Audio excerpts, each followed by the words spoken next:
Also ich bin Nimmersatt und für mich ist es eigentlich immer so, wenn ich mich vorbereite mit der Mannschaft, will ich immer um den Meister spielen.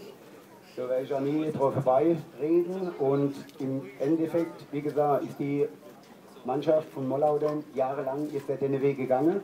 Wir wollen auch in der Verbandsliga zeigen, dass wir Erfolg mit einer Hand haben. Die Jungs haben gezeigt, dass sie, wenn sie Fußball spielen, auch ja, die Mannschaft, die sich wehrt, klammert, beißt, kratzt, ja, was man erwarten kann, in der Lage ist, fußballerisch dann aber auch ein Tor zu machen.